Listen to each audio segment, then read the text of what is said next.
Okay, hey, welcome everybody. It's Wednesday, 7 o'clock. Time for Sci-Fi Distilled. Welcome Hello, back, Mary Beth. hello.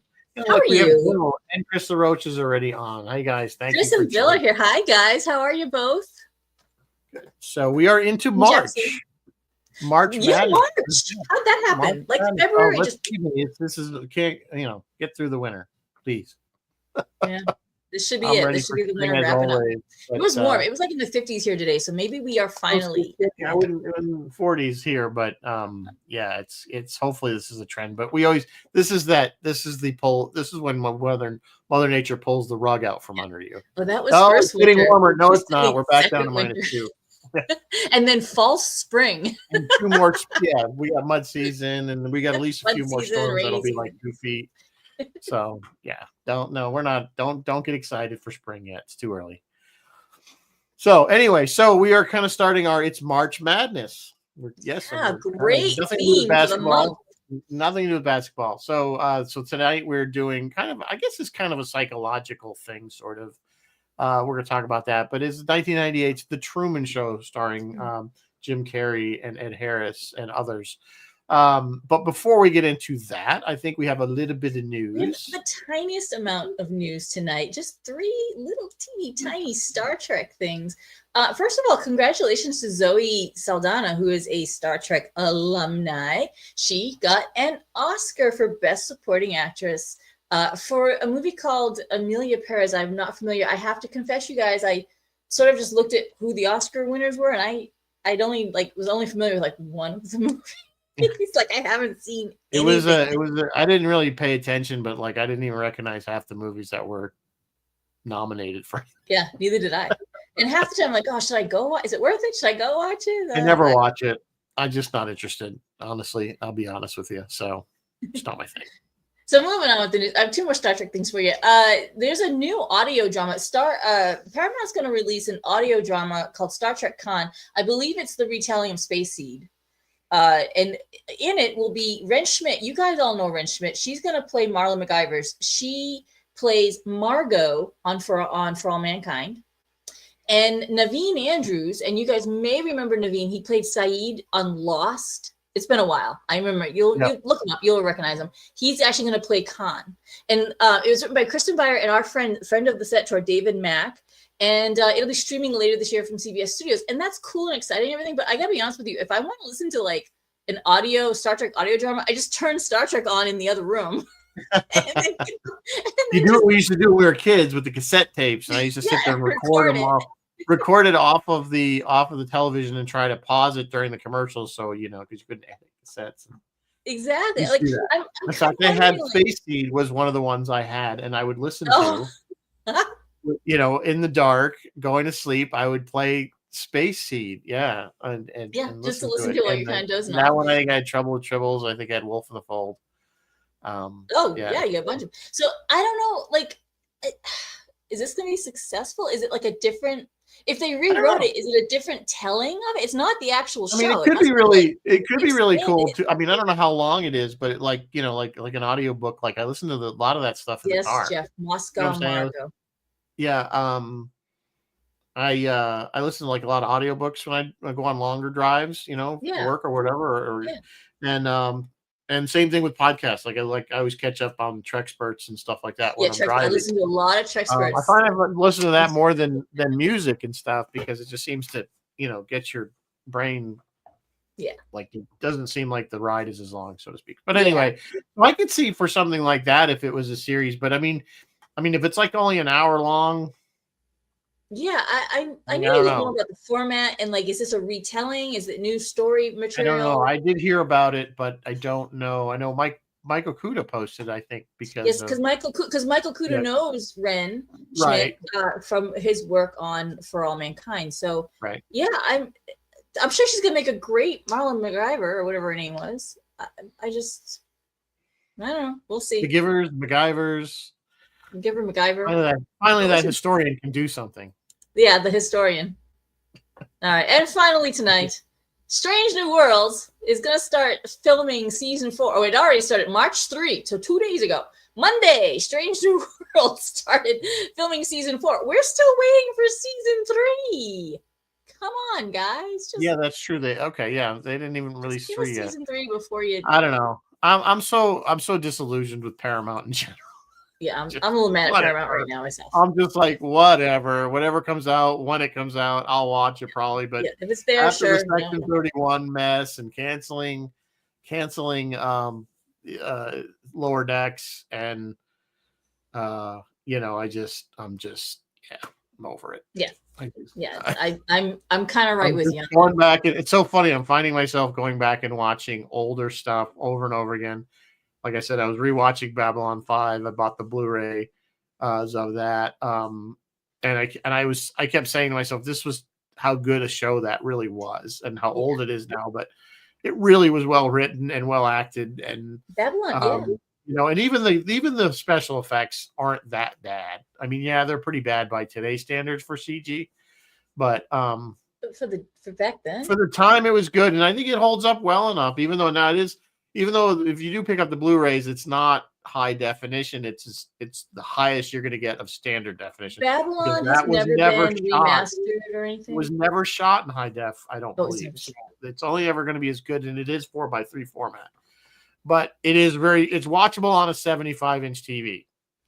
Perfectly fine. So it's not like it's getting all blurry or anything like that. Interesting. I also picked up, I think I told you last week, I also picked up the 1 season of Space Above and Beyond, which is on DVD. Oh, yes. You actually showed us. Yes. It's not hard to find, but you have to remember it's region 2. So you have to have a multi-region DVD player to play that. And I did break down because it got discounted a little bit, was the Expanse, the season, the full series of the Expanse on Blu-ray. Again, yeah. I know, like these things I'm afraid they're gonna disappear. And if you don't have a streaming service that wants to show it, then we'll never see it again. Yeah, I'm right there with you. If you buy it like from Amazon Digital or Sony, then who's to say we're just pulling it? You don't have it anymore. Yeah, and you don't own it anymore. They just pulled Kindle. It used to be if you bought books on Kindle, you could then download them from either your Kindle, whatever you use. If you're using a Kindle app, or if you actually have a separate Kindle, only store them on the Kindle app. Let you download them anymore. Yeah, so you can, but you can't download it to a third. Like as long as you download, you can download it to your computer or whatever. It has to go on the Kindle app. Yeah. So whatever you're downloading it to has to have the Kindle app. It has to have the Kindle on, yeah. You can't just store it like on a hard drive somewhere. But exactly, my thing is that's not. I mean, I get that, but partly it's like books take up this tiniest of space. I mean, you could have a ton of books on your phone. True. But I'm just saying, as far as media, non-tangible media, they have. It's a problem. It is a problem.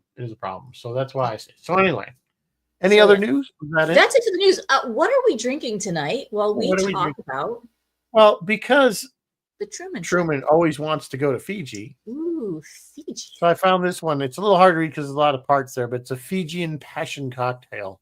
So it's passion fruit juice, pineapple juice, dark rum. They prefer a Fijian rum preferred. I'm not sure what a Fijian rum is. I've never think I've had it. But triple sec, some crushed ice. You put this in. It's kind of a frothy you mix it in the blender. So you put all that in there and you put it in the crushed ice. You run it in the blender. It gets kind of slushy and you drink it. Yeah, I bet it's really good. That sounds really good. Almost close to not really a daiquiri, but it's sort of like a daiquiri, I guess. Kind of like a daiquiri. Or as my mother from Britain used to say, a daiquiri. A daiquiri. A daiquiri. Remember, she used to ask for it, and the people go, a what? Daiquiri. I want a daiquiri. Not a frozen. She didn't want the frozen one. She wanted the original kind. Nobody knows even what a regular one is anymore. Anyway. So, all right. Truman Show, 1998. This one came out.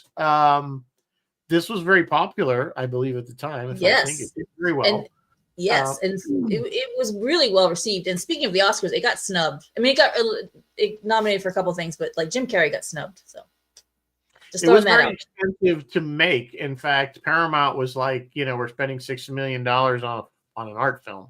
Yeah. They were kind of like, but it was successful. Of course, Jim Carrey was very popular at the time. Yes. So he was a big name to get, but I guess he was always the choice for Truman. There really wasn't anybody else in the director's mind that he wanted to play that. So, and of course, he does play it very well. He's For some of those his of you who first don't know, the performances. basics of the movie is that there's this guy who's living in a fake town that's all controlled by this TV studio, and everybody in the world is watching every aspect of this guy's life. Which From is the birth of, from almost since he was born to, and I guess in this case he was, it is like early 30s, I guess he's is what 30. he was. Yeah. He's- Originally they wanted to do it of him being in high school, and that's where the story would, but they realized that Jim Carrey doesn't look like a high school kid. And they did the flashback things where he was in high school, and that's where he meets. Yeah, they what did. was Even then, he doesn't look. Yeah, Yeah, he doesn't it's like look, no, college. They no. showed him in Yeah, college. yeah, That was yeah. passable. Maybe it was supposed to be college. Yeah, I guess it wasn't high school. So, it's supposed to be kind of a comedy, but it's also a bit of a thinker. Oh, it's not just a thinker. It's if you're really diving into this thing and understanding it, you might walk out a little depressed. It is depressing. It's one of those things where if you think about what they're doing, it really is wrong. I mean, Manipulating. Yeah, all kinds of things. I mean, prostitution, if you really count the fact that they're paying these actors to sleep with him as his wife. Prostitution, yes. Yes. So there's really a lot of, but I mean, the fact that they've taken this person's liberty away from voyeurism, deceptions galore. But it's kind of the whole thing, I believe, was kind of a commentary on like the reality TV. And almost like gladiatorial games of how people will watch, and they just want to watch other people. And in the 90s, when this came out, we were just starting to see the beginnings of the reality TV. Like I think the first one that was ever considered a reality TV show was MTV's The Real World. That's the one I was thinking of. Yes, we had The Real five World. People pick to live at a home, blah blah. And The Real World was very voyeuristic. Very weird, but it wasn't real. That's the difference. And I've known people that worked on these reality shows even up to today, and they'll tell you the first thing they are not is real. They are very contrived. All the interviews are edited, and everything is kind of laid out. There's very little reality to it. It's controlled quite a bit. This was supposed to be more natural, but yet it wasn't, because anytime he tried to do anything of a free thinking that they didn't want to do, they would intervene and corral him.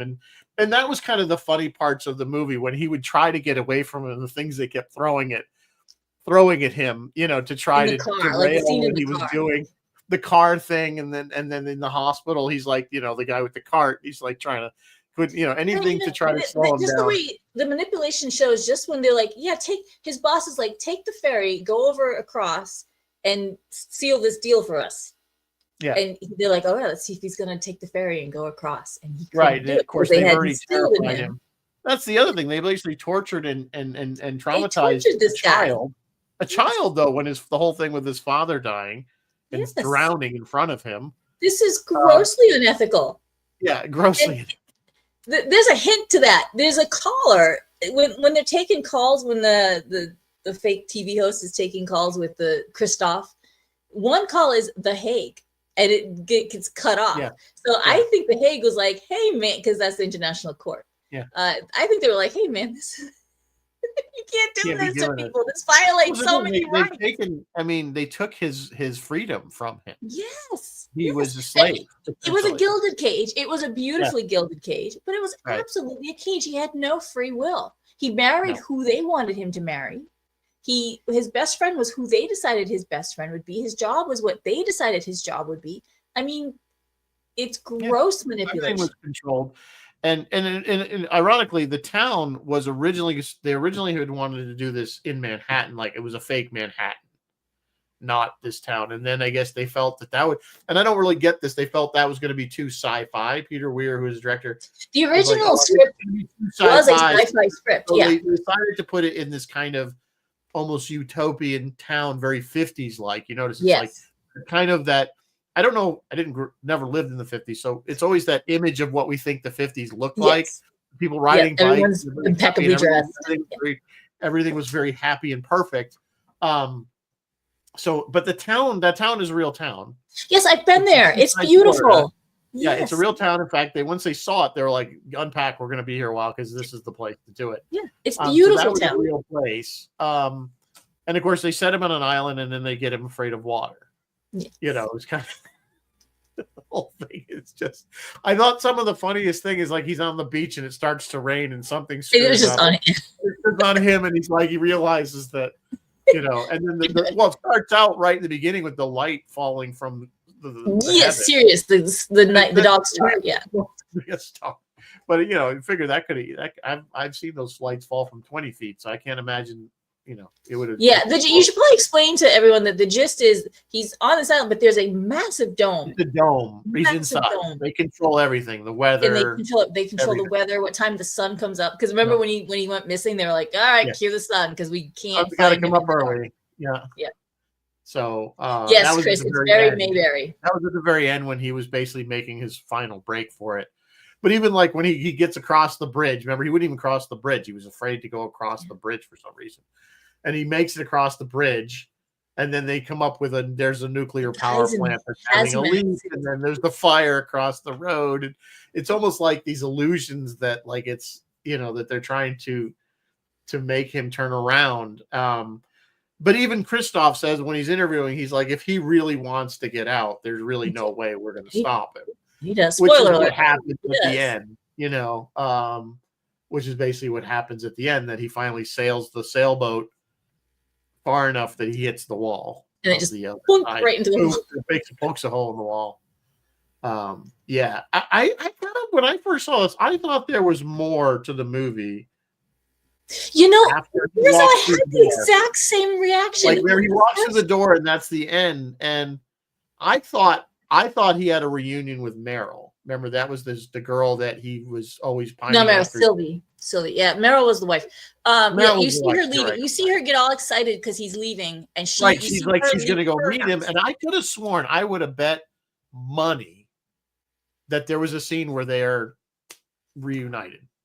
But I guess my brain manufactured that. My brain manufactured. I don't know if you noticed, but about the first half of the film was pretty much just him. You never hear Christoph or any of the control guys saying, "Cue this, cut to this, go to there." And that doesn't start happening until about halfway through. And the whole first half of the movie, I was like, "Aren't there more shots of the control room? Where's the control room?" Like, so yes, I have a. It was in the moon, which is funny. It was the moon. Yeah, he's up in the moon. Which was always up apparently because it didn't move. So, but he wouldn't know that, I guess, if that's all you're. Well, it's lighting, you know, if it's lit or not, yeah. But if you look carefully, there's a scene where he's sitting on the beach at night and the moon is up, and then off in the distance is a lightning flash, and that flash reflects off the moon. Like that flash lights up the moon, which would never happen in real life. Lightning can't light up the moon, and so there are giveaways. Actually, there's a lot of people. They never tried to sell it to the audience at any point that this was reality. I think it was always kind of because they started out literally telling you in the beginning that this is the fictional audience watching this and us. We all know that this is a manufactured thing for this guy. Yeah. I thought some of the things was funny when they would cut to the real world of people watching the show. People in the bar, the two old ladies.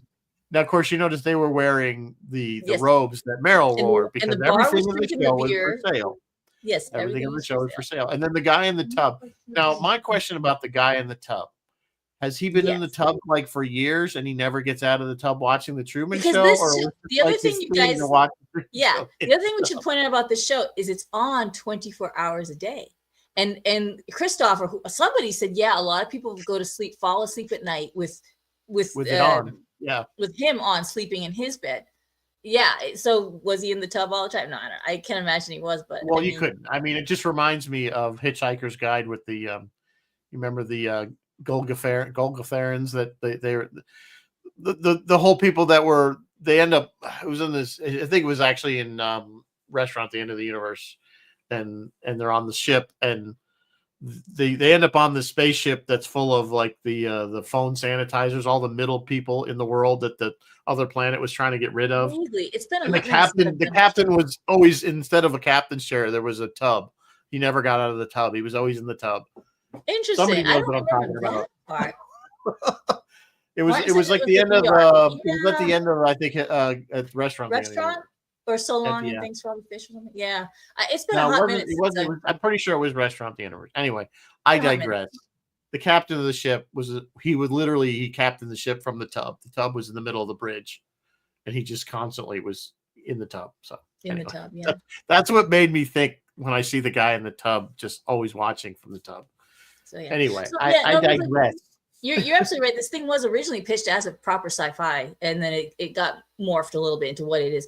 But they asked Jim Carrey, "What do you think happens to him after he gets out?" And Jim's rather the depressing answer was, "I don't think he was any happier on the outside than he was on the inside. I mean, because now he has freedom, but he wasn't. You know what I mean? It's freedom can be overwhelming, and it can be a lot, especially for someone who was brought up to be so just so packaged.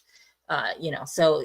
Yeah, I don't know. You guys can tell me what you think. Clearly, there was no keeping this going because he had gotten to the point where he realized That's what I was going to say. something was going on. Like no matter what he did, he couldn't get off that island. As I prepared for this and I was watching other people talk about it and other people review it, there is a pretty strong school of thought that he already knows he's in a thing before the movie starts. So we think we're watching him realize it. No, he already knows. And the one scene they point to all the time was he's digging. He's on his hands and knees, and we see he's wearing red shorts, and we see his rump, and he's digging in the garden. And she's like, "Oh, you missed a spot." And he had some kind of a dome thing. People think he was already digging that hole he used to get out of the basement. Oh, maybe as early on. That was early in the movie. Yeah. That's when she made. Oh, you should go. No, that was later when he was in the pretending he was fixing the mowers. Like you should get. It was when she came home. It was like, look what I got! It slices and dices. The slicer dicer thing, and it was. And then later on, she's doing the Mococo, and he's like, "Who are you talking to?" Like it's very clear by then. He's like, he knew something's up.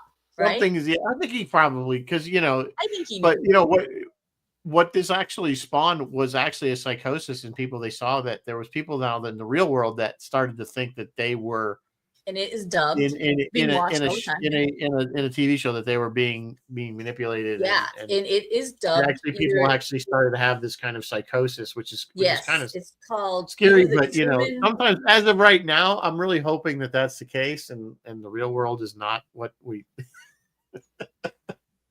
It's called either the Truman syndrome or the Truman delusion. What happens is like it's a type of paranoia or a type of Truman syndrome. It's called. But like as culture and society changes, the content of delusion changes. So like in the 50s, people thought the KGB was watching them. Nowadays, people think they're being filmed all the time because that's what. It's the whole birds aren't real. They're all robots. Birds aren't real. Or they would think ISIS is watching them when ISIS was the enemy. So yeah, the mental illness of paranoia stays the same, but what they're paranoid of changes with society and changes with culture, which is kind of fascinating.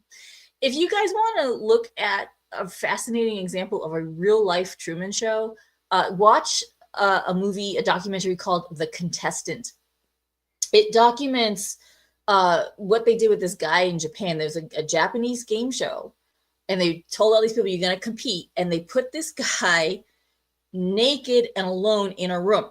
It was just a box. I guess there was a bathroom, but there was a box. And he had to accomplish tasks to earn things like a pair of underwear, food, like just basic necessities, a table, somewhere to sleep, everything, just everything. And this went on for they said a year and 3 months. People watched this guy, and until the final end, when it was like the grand finale, they just dropped the 4 walls of this room. They just dropped it, and he's sitting there naked on the floor, and there's an entire studio audience. And what happened, it was horrible. He had to go to therapy and stuff. He's okay now. He's okay now. He uses his fame to help, like when Fukushima happened and the tidal wave and the power plant and all that. He used his fame to help raise money and help all those guys. And he's climbed like Mount Everest 3 times, and he's okay now. But it is a horrific thing to do to people. It's torture, and that's kind of what, like, you notice. I put as my name is Christoph. Who Christoph is Ed Harris's character. He's the creator and the producer of this show, The Truman Show. And I noticed I put producer with a question mark because he's really his torturer. Yeah, he's his jailer. He may not be aware that he's being tortured, but he's psychologically being manipulated constantly. And I think that amounts to a certain level of torture in the sense that he might not be even aware, but it's manipulation for sure. Everyone else was getting paid for this, but Truman, right. Well, I mean, I guess he thought he had a salary for his job, but everyone else was getting paid to participate in this, and Truman didn't even know he was participating in this. Yeah. So that's he's talking about the prisoner. Oh, the prisoner. If I'm not mistaken. Another good. Yeah. That goes way back. But the prisoner knew where he was, like he knew he was in prison. Yeah. That's a little different. Whereas this was really manipulating and gaslighting this poor guy so much that eventually, but like you said, they couldn't keep it up because there was like anytime he did something that unpredictable, they clearly were not prepared. Do you think by the time he was in his 30s, he would have noticed. Would have been a little bit more prepared for some of his, like, the whole elevator scene where he breaks into the building that apparently he must never go in because what is some kind of government building, and the elevator opens up and there's like craft service. It's like the back lot. And I'm like, you would have thought that you would have just had that as kind of a, and they, somehow made just on the off chance. The communications breaking through on the radio. But there are a couple little interesting hints, like not hints, but like he has to take a vitamin D supplement because he thinks he's out in the sunshine, but he's really not. He's under lights. He's never been exposed to the real sun. Things like that. Also, if you notice, it's always classical music. Oh, there's one song that there was rock and roll, but it's all classical music because that is largely you don't have to pay royalties, and it's not copyrighted anymore. You can just play whatever. So if they're gonna run a show like that, I'll like 24/7. He wanted free music, right? Oh, and then there was the live guy that was playing. Yeah, that was kind of weird because like he was sleeping. No, you'd have to because you'd have to want to respond to the emotion of the moment, right? I know, but you think when he's asleep, they would just put on a recording? Yeah, I suppose I can see like during the day they have a guy there doing the incidental music and stuff, but if they get night, they have this guy who sits there who's got to play the piano for 8 hours. That was the music's by Philip Glass. Well, a couple people, but one of them is Philip Glass, and the guy sitting there playing the music was, in fact, Philip Glass. So why not? Might as well throw it in there. Yeah. Why pay somebody else to do the same job? All you had to do is play the music, and that was Paul Giamatti, wasn't it? Yes, it was Paul Giamatti. The technical director. Yeah, I was like, oh, look at a really young Paul Giamatti. Yeah. And of course, we know he's gone on to be done much bigger things. He's amazing. I love Paul Giamatti. There are other little tidbitty things I noticed. If you notice in the town, all the town's streets were named after actors. Yes. All their names were actors. His last name is Burbank. Lancaster Square. Her last name was something. Huh? Their names. Everyone's names in the show. Yeah. His last name was Burbank. Everything was Marlon and Lauren and Kirk and Angela's, all those, they're all like named after actors, all the roads. Of course he wouldn't necessarily know that. You know what I loved? I thought was hysterical when he goes to the travel agent because he wants to buy the ticket to Fiji because he's leaving right away. Did you notice all the posters on the wall? Like, plane, it's not safe to fly. Like what travel agent would have all this stuff? It's not safe. That's because they're trying to keep them on the island. They're trying to make them rethink. Whole psychological warfare. It is. Even when he crossed the bridge, did you see the sign when he crosses the bridge? It's like now leaving whatever the name of the Sea Haven or whatever. Are you sure you want to do this? Are you sure that's a good idea or something like that? Yeah. Yeah, anything they could do to try to keep him obviously contained. That was what they were doing. It was. Of course, it was the other thing when he finally flips out on the wife, which is how they eventually they're going to get rid of her because she basically probably wanted out of her contract when he almost tried to kill her with the slicer dicer Juliana. She's like, because she screams, somebody do something. Yeah, and she's looking up to where she knows. She's like, somebody do something. And that was another thing I think that sealed the deal for him, that there's somebody watching him. There, the cameras they had everywhere. In fact, they even said in the ring, she had that ring with the diamond. There was a camera in her necklace too. There's a camera everywhere. Yeah, there are cameras everywhere. It's kind of interesting because those tiny cameras were getting to be new. in the in the 90s. Like we take it for granted that they could put a camera in this little tiny thing, but back then that was a bigger deal. So of course, when he was a baby, it was easier to fake. I love the scene where they go. You remember we went to Mount Rushmore, and it's like this little tiny it's mountain. like the little cardboard thing. I thought it would be bigger. So he thought he'd been places, but not really. Right. But getting back to how the psychological aspect of this, it says a lot about Ed Harris's character, but what does it also say about people who tune in every day to watch someone be treated like this? And then when it ends, they're just like, oh, okay, what else is on?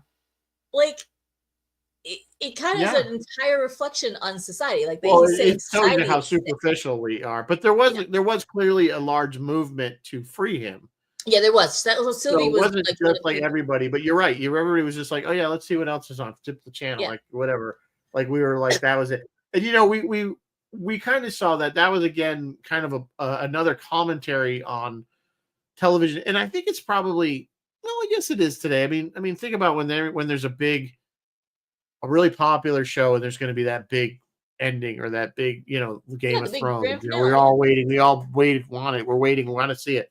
But really, in the end, it's just a television show. Yeah. I don't know. Fonzie jumping the chicken stand back in set. I don't know. You might be a little too young, but when Happy Days was on, the first. There was a season cliffhanger where he's gonna jump the cars or something in Arnold's parking lot, and you see him jump, and that's when it stops, and we had to wait from whenever the season till the next season started to find out if he made the jump. Had the season finale on fire, and then you had to wait. But Beverly was like, "Oh my god!" It was like the biggest thing, and then of course they tried it again later with him water skiing, and jumping a shark. Where we all get the term. That's where the term "jump the shark" episode comes from. It's desperate attempt to get people to watch the show, and that is exactly where it came from. Was that Happy Days episode of where they're in Hawaii or something, and Fonzie's going to do the same thing, but now it's jumping a shark instead of not jumping a shark. Yeah, it's kind of funny that Jim Carrey also did Cable Guy, which is sort of another commentary on how much we watch. And his thing on Cable Guy is like, well, somebody has to kill the babysitter. Because, by then people were using their TVs as like baby. Or maybe Cable Guy was first. When was Cable Guy? Well, the Cable Guy might have come out before this. That was with Matthew Broderick.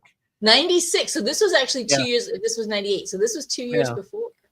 Chip. Ben Stiller. Of course, it wasn't his real name because he was going after My Three Sons. Remember that one of the sons was Chip? The Chip, in the Cable Guy, his character was Chip, but it wasn't his real name because he grew up just watching television. Yeah, like his whole life. That's what he says. Somebody's got to kill the babysitter.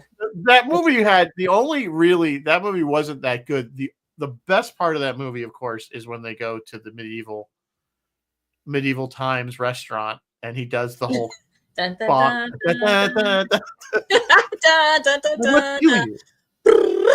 And I think it was that line. The whole thing was the best part of it. And then my always favorite was Janine Garofalo was their waitress. Yeah, she's like, well, like, can I get some utensils? She's like, does this thing. She has a pretty good. There were no utensils in medieval times, therefore there is no utensils at medieval times. Like, there was no utensils. You want Coke or Sprite? It's like, there's Pepsi. She's like, dude, just. Hello, Dennis Chevalier. That whole scene at medieval times was just watch that part of the movie. That's the best part right there. Anyway, we digress. Back to the unethical. So you're right. That's kind of another commentary on watching too much television. Yep, there go the boys. Dogs barking at nothing. That's what. My dogs are very upset because the snow has come off the roof so much that it's piled up in front of the doors. I have these French doors on the front of my house, and you can't see out the French. They're not tall enough, so they're kind of in this contained bubble of they can only hear outside. They can't see outside. So yeah, they bark at nothing. They poor things. I know. So anyway. What else can we say about this movie? Like I said, I think the bigger issue is not so much about the movie itself, but it's the kind of the moral. Yeah, it's about how prophetic it was about basically how much reality TV there was, and also the rise of mass surveillance, because we are a lot of places, well, not in America as much, but a lot of places there's a lot of cameras. Actually, even in America, there's a lot of cameras everywhere. So yeah, I kind of get why people can fall into paranoia about things. Yeah, I mean, obviously, we've all kind of, I think, at some point, think you feel somebody's either watching you or following you. We've all had that feeling, right? Yeah. I mean, I think once in your life, it may be only a brief time, but you're like, you get like, why is that car? You've seen that car again. Why is it behind me? You get a little paranoid. But I think obviously some people take it to that have kind of people who have the Truman Show delusion, or what's called the Truman Show syndrome, it can stem from, they already have depression, schizophrenia, or some kind of social isolation. They already have that going, and then it's easy to fall into anxiety, paranoia, or distorted view of reality. And so that's why they start believing that they are stars of a reality show. I wonder if their own family is scripted. You know what I mean? Like, right. Well, I wonder if it's also kind of a, not narcissist. Narcissist is not the right word, but that feeling that you are the center of this world. Yeah, somehow. It could stem from a type of narcissism that everything is revolving around you. Yeah. And you may not be happy about that, but I mean, again, it's kind of that, the world doesn't revolve around you. So nobody wants to come to that conclusion that you are not that important in the grand scheme of the world. And nobody wants, not in this day and age. Nobody think that you are, and people are watching you and controlling and manipulating you. I can see where it all. Yeah, I promise you, no one wants to watch me. TV, it's a boring life. Chris is saying it would have more impact if it was made now. I think that may be possible, Chris, because it would be a lot more prescient. But there would have some changes made, I think. Yeah, that one. Yeah, I mean, if you made this movie today, they would probably just put him into a virtual reality world or something. Yeah, they might put him to a virtual reality where he's interacting with a fake mom or fake wife or whatever. No, I don't know if there's a show that it's on Prime. It's a new show. The one where they're basically you die and you get uploaded to a virtual reality. They upload your what the heck's the name of it? Upload. It's actually named Upload. So Shrinker. And it's kind of like it's all based on how much money you can afford when you died, where you live. Oh. So you might be, you get like you live in this beautiful hotel that's on a lake, or you're stuck in a little room. Oh yeah, you're in the thing, depending on what you can afford. So it's kind of almost like that in some ways, because people can just like virtual reality with all the dead people and interact with them. It's a really good show, actually. I recommend it. It's called Upload. What was that animated? Hola, Pablo from Mexico. What was that animated thing where people are uploading themselves that we watched? Let's see if he types it in the comments or messages me. Starts with a P. It was an animated show about, and people would die and then get uploaded, and still see. And there was like whole inner world. There's like a whole in the uploaded life, all those people, and then they were still real people, and then they came to blow. They got in a fight. I don't have any clue what you're talking about. Starts with P. It's animated. Starts with a P. Okay, well, maybe somebody knows. The peanut gallery will remember what you're talking about, because I got no clue. That's right. Anyway, so yeah, Chris, if they made it nowadays, Martin's saying Upload was partially filmed where he works, or at least some of the exterior plate shots. Oh yeah. It was a place called Lakeview was the fictional place. Yeah. I recommend it. It's got 2 or 3 seasons. I do recommend it. It's funny, and it's it does have a message kind of about kind of evil rich people. And rich people taking advantage of this little guy. That's Gee, what are we seeing? Somehow it's scary when fiction becomes reality. Which it does, far more than we care to. Far more than we care to admit. So, far more than we care to admit. Getting back to the original question, if they made this today, I don't really see it would be very drastically different. I don't, I could see them doing it in a giant sound stage, that they built, and it was the largest interior structure. Now, a structure that large would probably have its own weather. Yeah, because which the dome even the did. final assembly building at NASA, which is, I believe, still the largest continuous interior space, has weather. Like you'll Does literally it get, really? yeah, because of air conditioning and stuff, it will actually create fog inside the building. Something So on it's that cool. scale would be. I mean, the cost of building, what was it called, Sea Haven or something, or I what was want to the say see island? it, yeah. Something like that.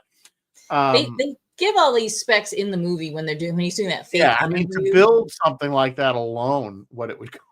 Yeah, Of course, they're saying everything is paid for by advertisers because everything in the show you can is buy for sale. Yeah.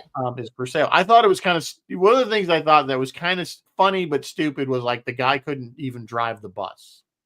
Or Yeah, the he guy couldn't. couldn't And then he they made couldn't him drive the operate. boat. They He's couldn't like, "I'm the bus operate the driver." boat. Like nobody knew how to operate the ferry because the ferry Because they never. never I'm like, expected anyone to ever have to but use you'd it. think Although at least he would you see should the be able to ferry see it leave. coming and You going. think at least, but I mean, wouldn't you see the ferry at least leave to go somewhere Yeah, else, like that's if what I'm it saying. went You should across see and it came back? coming and going. So, and the bus should drive around the town once in a while. So why is nobody able to drive The the other, the freaking other bus giveaway, the boat? the other giveaway was the loop. He's like, "Watch, lady on a red bike, guy with Yeah, flowers." right. They kept If they going didn't around. put That people was on kind of loops dumb. like that, Which is they might funny have gotten because rid of you it. would have thought I was almost when that scene first came on that it wasn't going to happen because they were on to him because they were watching him and saying, "Okay, kill the woman, Kill the loop. kill those people, put somebody else in there," so that he thinks, "Oh no, I'm wrong. I can't predict it," and yet they left it in. I thought it would have been more clever had it not happened, and her going, Yeah, "See, you're crazy." Yeah, yeah. That's why I kept expecting to hear more from the control room, like throughout the whole first part of the movie. Then cut to this, go to that. You see that in the second half, but or maybe the last third, I guess. But there should have been more of that to establish how much they were controlling this guy's life. yeah. I mean, I agree, but getting back to what we were talking about earlier, as far as modernizing it, I don't really see how much more modern because they did kind of jump ahead in the fact that the technology of 1998, they didn't have, like I said, the micro cameras. They couldn't put a camera in a ring. Now you can, Yeah, but I now don't you think in 1998 you couldn't put in a camera in a ring or something like that.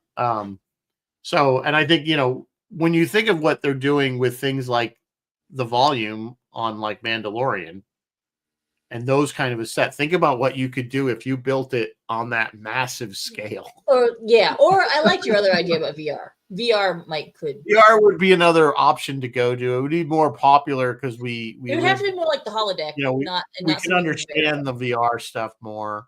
It'd almost be like somebody was saying we're in the Matrix, earlier.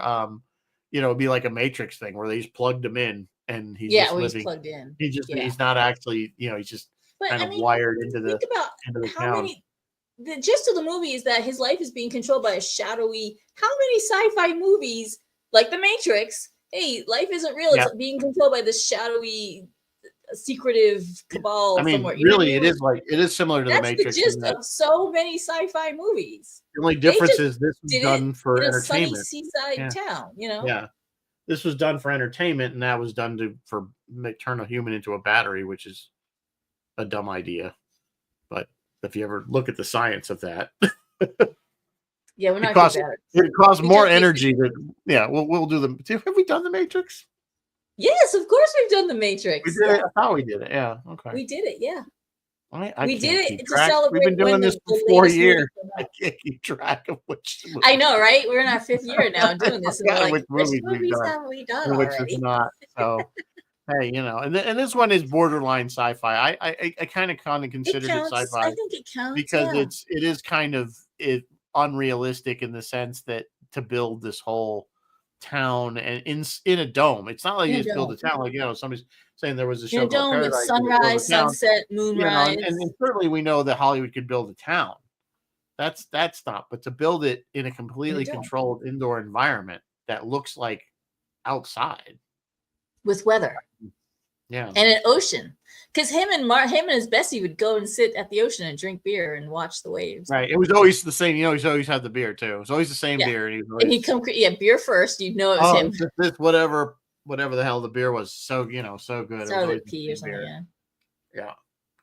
So, So see Bill saying, what if he's an AI in a virtual reality that people outside can, if he's an AI and it's not in what we consider a sentient AI, then it's not the same, because at that point, it's If not a he's an person. AI, if he's an AI and not a person, is it still unethical? Are we still committing No, because, well, assuming acts the of AI, deception, if it doesn't manipulation, have, if the exploitation, AI doesn't have sentience, in other words, it's not completely what we consider alive and free thinking, self-aware? self-aware, then no, it's just a machine. It's no different than saying locking your car in the garage is cruel.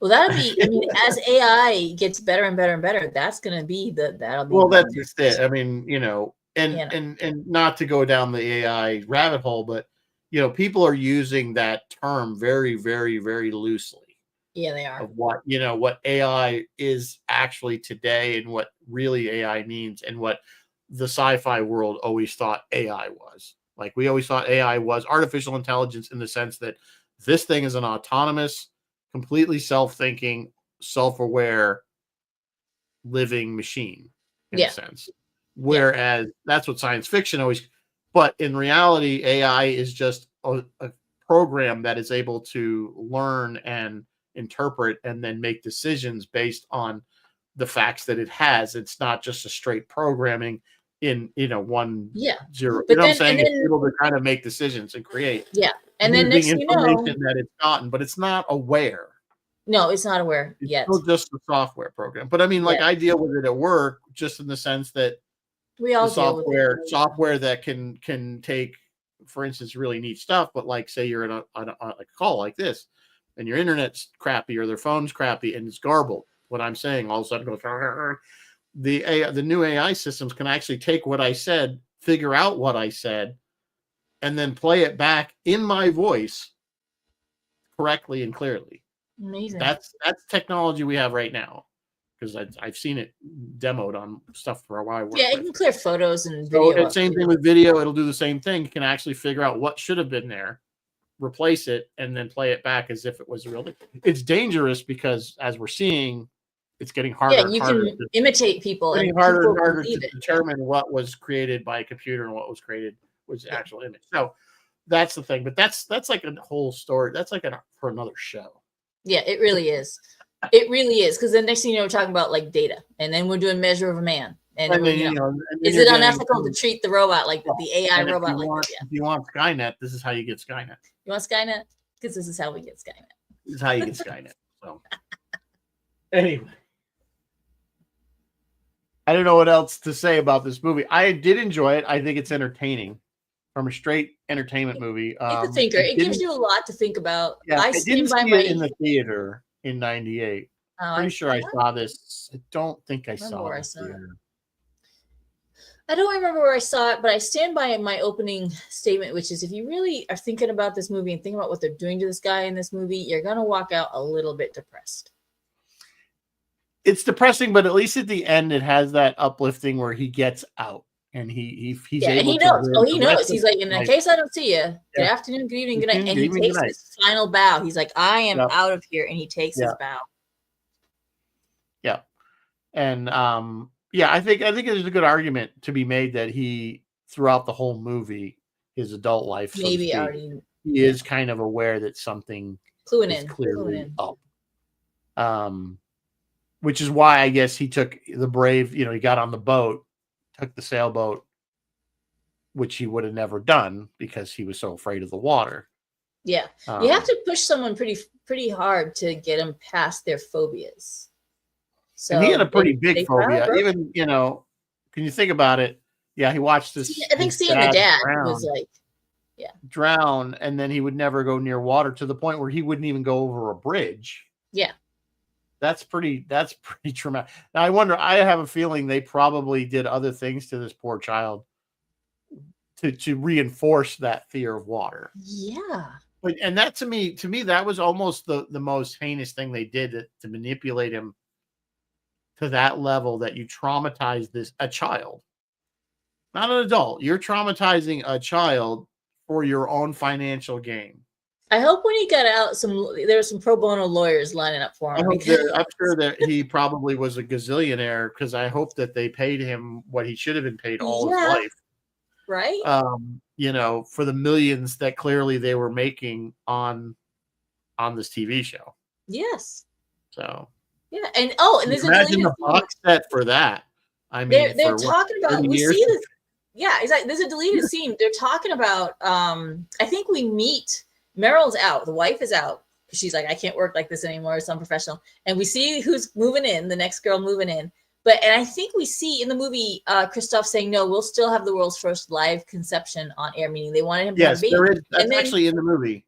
That's in the movie. And then there's a deleted scene where Christoph is saying, we're going to have 2 channels running. We're going to have a channel for Truman and a channel for the baby.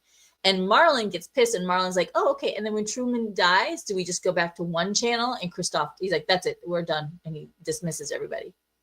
It gets ugly. Like he's straight up using Truman and then eventually the baby. He's using these people for his own. Get ratings and stuff. Yeah. So the one thing I guess they did anytime he had sex, he's like, oh, you never see anything. They just pan the camera away and play music. Her backstory, there's a clip of her saying in character, she's in character, Laura Linney is playing Meryl, and she's like, oh yeah, I get paid every time I have to have sex with him, I get a bonus. I get paid. I was like, oh, this is why I brought up the prostitution angle, because essentially that's right. They're paying her to have sex. That's what she's paying. Yeah. No matter how she tries to spin it, oh, it's a lifestyle. Being on the Truman Show is a lifestyle. No, my friend, it's no, it's your choice to do that. But anyway, well, we are getting near the hour, and I think we've probably touched on just about everything we want to touch on this. It was a good movie. Like I said, I enjoyed it. Final thoughts on it. I think it does make you think a little bit. Didn't really depress me too much, because at least he gets out at the end. But my thing was, I kept thinking about, man, this poor kid, how traumatized he was. You know what I'm saying? That was the depressing part for me, that they kept manipulating a child. It's not an adult. Yeah. That chose this in any way. And I think that's the real. Oddly, you do. I mean, you do kind of influence your children, but not to this extent. You know what I mean? Like, yeah, I don't know. Well, of course, parents always influence their children. That's what they're there to do, is to guide their children, but not literally control every aspect of their and instill phobias. Yeah.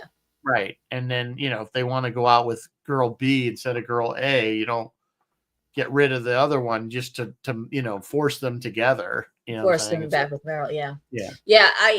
Yeah. Final thoughts. Great choice to kick off March Madness because of all the very, very serious and unethical things that they did to this guy, and what it would have done to him mentally, like long term. Like if we could go back and meet Truman as a 60-year-old, because he's 30 when he leaves. If we could meet him 30 years down the line, what would he be like? Who would he be? It would almost, like, if you're going to do a sequel, like, that would be interesting to see. Yeah, maybe. I don't know if it would be really a sequel, but like kind of a spin-off of like what he did after that. How his what happened to Truman. Be interesting to see. Yeah. Well, all right. Friday, Roy is back. We're going to be very, very excited to see Roy again. Roy will be back doing 1978's Heaven Can Wait, which I kind of remember. That'll be Friday night at 7. That was Warren. Is it Warren Beatty? Not Warren Beatty. Actually, I don't remember who it was. Maybe it was Warren. It's a comedy drama. In my mind, I know I've seen it. He was the football player. Yeah, he's a football player. Yeah. I know the movie. Good movie. It was good. It'll be good to see Roy again. And then Phil's preempted Friday, but tomorrow, Thursday, he has his usual Bill McNulty politics at noon or at 1. I should double check that, and his regular drive time show in the afternoon. And we can officially say, because Bill turns 90 on the 7th, so 2 days on Friday, Bill turns 90, so we can officially say, happy birthday, Bill. We hope you have a fantastic birthday. That was the 22nd is his birthday. What's the 22nd? I thought Bill's birthday was on the 22nd. No, they celebrated on the 20th, the actual birthday. Oh. Sorry, I wasn't clear with that back when I was saying it, but... Okay. Yeah. Okay. I was right. Warren Beatty. They're saying Warren Beatty. See, I remember some things. There's some things that still go on in the cobwebs of this ancient brain of mine. It does work. There's a couple of brain cells left, and when they what meet, do we have coming up the rest of I don't. March? Well, we're off next week because We're I off have next week. to go. I have a medical thing I have to deal with. Nothing serious, just routine, but something that I really don't want to have to be on the show later. Anyway, it's colonoscopy, so nothing big. Oh, I didn't think you were gonna tell. Okay. It's not like it's that big a secret. What's the difference? People get them, right? When you're in our age, this is what we When have you're to our deal with. age, yeah. Unfortunately, I don't. What did we say? I did forget what we were going to do I after want to that. say on the 19th we were going to do Trek Madness, the top 10 Trek Madness, We're going and to then do on Trek. the No, we're going to do that. 26th, I wrote Clockwork Orange. Oh, right. But we We're could do put Clockwork those. Orange. We could do Clockwork Yeah, first. I don't know. Well, you'll be surprised. We'll be surprised. It's either going to be Clockwork Orange or top 10 Trek Madness. We're going to do both. It's just whether we do which one we do first. So those, and that will wrap up March Madness month. And that will wrap up March Madness. Yeah. So and we'll be on to April. And we'll be into April. So I don't know what we're going to do for a regular April. We'll figure it out. You guys have a theme for April that you'd like us to do? Let us know. It makes it easier on us to pick stuff. Yeah, to do. So anyway, all right. On that note, we will say good night, or should I say good afternoon, good evening, and good night. Anyway, live long and prosper, and as always, may the force be with you always. Good night, folks. Get up to the button.